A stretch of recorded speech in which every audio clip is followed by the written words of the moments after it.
All right, we want to welcome in our 2024 Birmingham Bowl champion, Vanderbilt Commodores, head coach Clark Lee, quarterback Diego Pavia, as well as C.J. Taylor here. Coach, we'll start with an opening statement from you, and then we'll open up to the room for questions.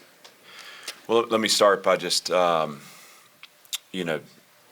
respect and so much respect for Brent Key and the Georgia Tech team. It's a tough team, and that was a tough fight. And I knew it wasn't going to be easy, and the weather delay, I think, added a layer that we had to overcome. And obviously they came out ready, and we probably absorbed a little more yards and points than we would have liked there to the finish. But I have a ton of respect for Brent. I said this all week. I mean, it felt like preparing for this game, it was a mirror image team. You know, you saw a team with a physical run game, a team with a opportunistic defense, a tough team, a team that played hard. And I thought tonight was a great battle. And I'm really proud of our guys. Obviously, look, for those of you that have been with us and covered us, it's been a long year, and we've come a long way in 12 months. Couldn't have done that without Candace Lee, and I've said it before. I'll say it again: the best boss I could ever ask for, best support, best friend, mentor. And Chancellor Diermeyer as well. And to have him on stage with us to celebrate meant a lot to me. This is my school. It's my home. It's where I played. And I'm proud to have the first winning season since 2013. I'm proud this story wouldn't be the same without the adversity we've faced. I mean, for everything that we want to be judged for in the first 3 years, we wouldn't be here without that. And so I'm proud of the fight that this program's shown, the staff that stayed with us, the people that have stayed and believed in what we're doing. And I think tonight's a first step. And I'm really interested to see where we can take this, but I'm also interested in just taking the time to celebrate this one too. So grateful to be here, grateful for my team, grateful for our staff, grateful for our leadership. And just feel like the luckiest guy in the world. So with that, I'm happy to answer questions. Thank you, Coach. As we open up to the room for questions, please state your name and outlet. Scott Griffin, CBS, locally in Birmingham. I was curious, those last three losses to really good teams. You're 6-3 going in, then you end up 6-6, but really good teams. So did that help you in your preparation for this? And maybe it can be questionable since you lost, but what did you get anything out of that? I think you get something out of every exposure, and we talk that way. I mean, everything's learning and everything's growth, and sometimes growth is painful. But I also think that's life in the SEC.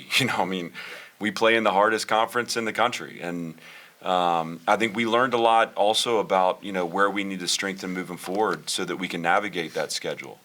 I felt like in the Auburn win, we squeezed everything out of the tube, and it wasn't that we didn't fight in the remaining games. It just we didn't have enough to finish.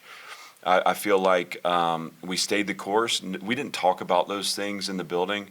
We shifted focus on improving our team before we knew we had an opponent. And once we had an opponent, we focused on getting better and then what we were going to do in terms of our tactics against Georgia Tech. And this team, I think, took advantage of the time away, and the chance to recover. And we were able to put together what was one of our best performances tonight. I felt like just three phases interlocked, the turnovers, opportunistic offense, good counter punching, but look, again, it doesn't happen. The 3 games before, we learn a lot about ourselves. It'll help us moving forward. Again, we play in a really tough conference, and this is a tough team. So I was proud of their resilience and their bounce back. Hey, Robbie Weinstein, 24/7 Sports. For all three of you guys, it's been 11 years since maybe you had a winning season. Clark, you mentioned that. I mean, what does it mean to you to be able to do that for the first time in 11 years? Yeah, I didn't really know the 11-year mark was a thing. I mean, I knew that it's been a while that since Vanderbilt has, came to a bowl game or had a winning season. But Coach Lee talks about it, about the dream that we had, or that he had whenever he took the job at Vanderbilt. And I was a part of the class that came in during the COVID situation. But, I could get emotional talking about, like, the improvement that we've made from year 1 to year 4. But, Coach Lee's believed in me, and he's believed in the team, and, he had a vision for it. And he said it multiple times. Yeah, it may have took more than what he expected. It took 4 years when, everyone hopes to win year one. But, the progress that we made is something that needs to be talked about for the ages. So, it means a lot to me, and I know it means a lot to everyone that was on the team. But, yeah, to be the first team in 11 years is, something that we'll talk about whenever I see Diego again, and, a brotherhood for sure. Yeah, when I first got here to Vanderbilt, it was in the spring, and I was just kind of like looking around and trying to see where there was something wrong. I realized like nothing's wrong. Like everyone wants to win. It's just like no one knew how to win, and it was like Coach Lee was just getting frustrated, just wanting to win so bad. And when I walked in today, I looked at Coach Lee's kids and I was like, man, 29? Who the hell is 29? And I look on the back, I'm like, it says Lee, and I'm like, oh shoot, no, like that's what I want to play for. You know what I mean? Like he deserves this. But this is just a stepping stone of what we want to do here at Vanderbilt, and we got bigger dreams. Ari Agerson, the Tennessean. Diego, can you confirm that you do plan to return to Vanderbilt next year? And then assuming that you are, what is it that you hope to accomplish next year? Yeah, as long as the food chain is how it is, Coach Lee, Coach Kill, and everyone stays, Miss Lee stays, and I'll be here too. But I mean, other than that, I want to win it all. For those who don't know me, I hate losing more than I like winning. I would hate to. I don't want this to sound cocky, but it's just confident. I will never have a losing season, and I told Coach Kill that walking into today, like I'm not losing today, and so whatever I have to do to keep on winning, I'll do it. But the new team coming in on January 6th or something. We got a week to recover and hang out with our families, then we're back to business.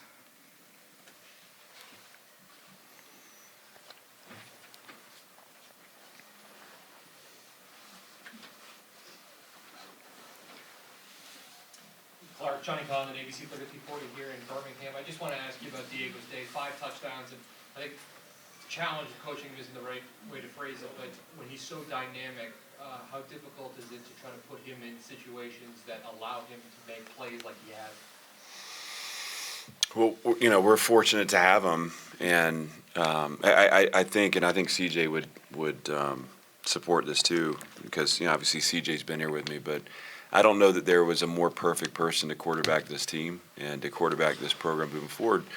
We're a chip on the shoulder program. I mean, I feel like I talked to the team today about redemption stories and how the best parts of humanity are the stories where we are knocked down and we get back up and we fight forward. And that's what this team is, and that's what Diego is. I mean, his background, all the things that make him the person, the competitor he is, he's perfect for that position. And he inspired so much in our team and our program, and you hear it here too in his belief. I've said this publicly before, but our first conversation, he at the end of it, he said, I can't wait to come to Vanderbilt and help you win championships. He said that to me. And it was the first time that I was on the phone with someone where I wasn't trying to convince them. I do a lot of convincing in my job. And he saw it too, and he had a belief too. And I think when you cut us open, we bleed out the same. He and I do. And so, look, 5 touchdowns.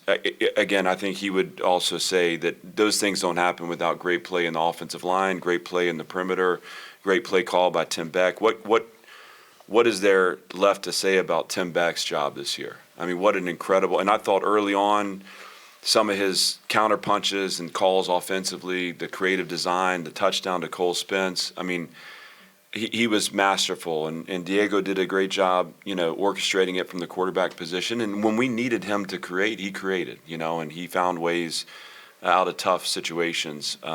So, yes, I'm proud of it all, and certainly glad that Diego's with us, and celebrate the fact that he had such a great game. He deserved that game. Time for a couple more questions here. David Hernandez, Vanderbilt Hustler. Diego, you're a very outspoken supporter of Eli Stowers, who had a great game today. Do you want to speak to that connection you have with him, especially with his future between the draft and Vanderbilt kind of hanging in the balance? He owes me 15% of his signing bonus whenever he goes to the NFL. No, I'm just kidding. But yeah, Eli's a great asset to our team, the way we use tight ends. So I'm just super thankful and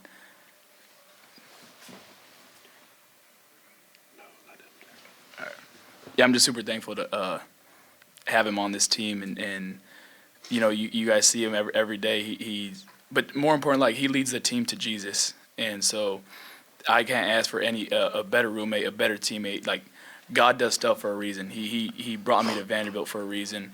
Eli Stowers, I met him at New Mexico State for a reason. Like, everything happens for a reason. I'm just super thankful to just be able to express the stage and you know, give God the glory, because that's what it's all about. It's eternal life. Final question here. Anybody that hasn't asked one yet? We like to have Robbie and Ari. I mean, they're part of the team. Diego, what kind of advertisement is this for transfers who are considered Vanderbilt? I mean, if you want to win, come to Vandy. This is a new Vanderbilt team. You know, we're hard hat lunch pail, and so, you know, just if you want to work, you want to win championships, and you want to go and have a chance at the big dog. You know what I mean? You know, come to Vandy. Let's see what you got. All right, thanks, Coach. Thanks, guys. Congratulations. And if I could, I just want to say a thank you to the people that have been with us all season covering us, and obviously everyone else too, and to the Birmingham Bowl, Mark Meadows, just what a first-class operation. I thought a great environment and a really cool college football game. And unfortunately, the weather put a delay in it. But again, what a first-class operation. Thank you for the people that covered the game. Thank you for the people that have covered our season. And looking forward to seeing you guys in the new year. Oh, I want to say one more thing. I appreciate Mr. Ben and his people for dealing with me and my family. Appreciate you guys. Thank you, Coach. Thank you, guys. And Thanks. congratulations. That's good.